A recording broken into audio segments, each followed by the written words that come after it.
اعوذ باللہ من الشیطان الرجیم بسم اللہ الرحمن الرحیم الصلاۃ والسلام علیک یا رسول اللہ وعلی آلک واصحابک یا حبیب اللہ۔ اساس النحو کے سبق نمبر 6 پڑھنے کے لیے ہم حاضر ہیں۔ اللہ ہمارا آنا اور پڑھنا قبول و منظور ہوں۔ بات ہماری چلی تھی لفظ سے۔ لفظ انسان جس کا تلفظ کرتا ہے اس کو لفظ کہتے ہیں۔ لفظ کی دو قسمیں کی، موضوع محمل۔ موضوع کی آگے پھر دو قسمیں کی تھی، مفرد اور مرکب۔ مفرد کی مزید تین قسمیں کی، اسم فعل حرف۔ اسم کی آگے دو قسمیں کی، معرفہ نکرہ۔ معرفہ کی 7 قسمیں تھی، اس میں ضمیر، اس میں اشارہ، اس میں موصول، معرب باللہ، معرب الاضافہ اور الگ، یہ 7 قسمیں معرفہ کی تھی۔ اب اسم کی مزید دو قسمیں کی، مذکر اور مؤنث۔ آج کا سبق ہم مذکر اور مؤنث کے بارے میں ہی ہے۔ آج ہم مذکر اور مؤنث کے بارے میں پڑھیں گے۔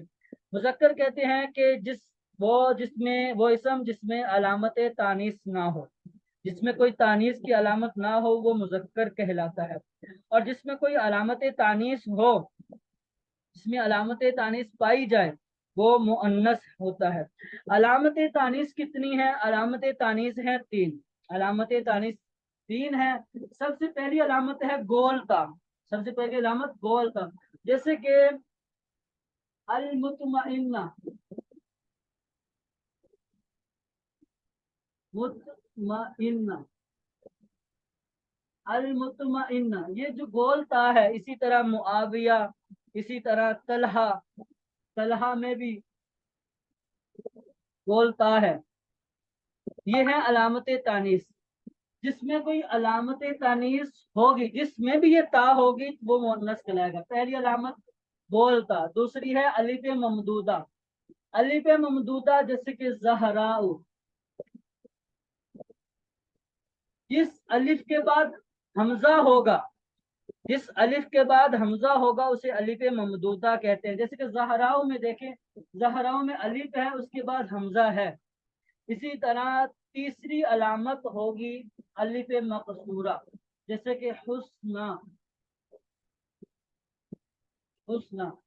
اب یہ جو الف مقصورہ ہے، یہاں پہ الف مقصورہ ہے، یہ مؤنث کی علامت ہے۔ اگر کسی اسم میں آپ دیکھیں الف مقصورہ ہے تو وہ مؤنث ہوگا۔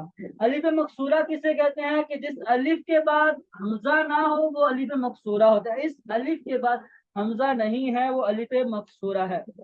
اب یہ جو تینوں علامتیں ہیں، گول تا، الف ممدودہ، الف مقصورہ، لفظ میں، اسم میں کہیں بھی آپ دیکھیں، ان تینوں میں سے کوئی بھی دیکھیں تو وہ آپ اسے آنکھیں بند کر کے مؤنث کہہ دیں گے، کیونکہ وہ مذکر نہیں ہوگا۔ یہ 3 علامتیں الف، 3 علامتیں مؤنث کی ہیں، اور یہ مؤنث جس میں اسم میں یہ 3 علامتیں ہوں گی وہ مؤنث ہوگا۔ آگے دیکھیں، آگے مزید 5 طرح کی علامات موجود ہیں۔ یہ 5 طرح کے علامات ہیں جن میں یہ بھی پائے جائیں گے وہ بھی مؤنث ہوگی، اگرچہ کہ ان میں یہ 3 علامتیں نہیں ہوں گی، یہ نظر نہیں آ رہی ہوں گی، لیکن یہ جو علامات، یہ جو چیزیں ہیں، یہ ساری کی ساری مؤنث ہوتی ہیں۔ جس میں بھی ہوں گی وہ مؤنث کہلائے گا، اور ان مؤنثات کو مؤنثات سمائی کہتے ہیں۔ جسم کے جڑواں اعضاء، جسم کے جڑواں اعضاء، جیسے کہ یدن ہو گیا، یدن ہاتھ، عین آنکھ،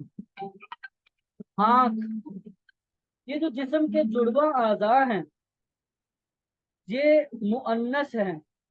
اسی طرح آئیں تو جو اسم صرف مؤنث کے لیے آتے ہیں، جیسے کہ زینب، ام، اخت، مریم، عورتوں کے نام ہو گئے، یا عورتوں کے ساتھ جو چیزیں خاص ہیں وہ سب کی سب مؤنث ہوتی ہیں۔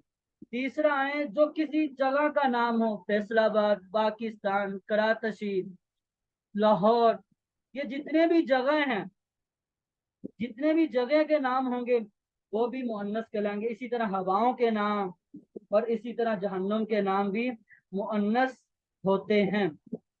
یہ ٹوٹل 8 طرح کی علامات بنتی ہیں، اور جس میں یہ ہوں گی وہ سارے مؤنث کہلائیں گے۔ اور ان کے علاوہ جتنے بھی ہیں، جتنے بھی اسم، جتنے بھی آپ لفظ دیکھیں گے وہ سارے کے سارے مذکر ہوتے ہیں۔ آج کے لیے بس اتنا ہی۔ دعاؤں میں یاد رکھیے گا. انشاءاللہ اگلے سبق کے لیے کل حاضر ہوں گے. السلام علیکم ورحمۃ اللہ وبرکاتہ.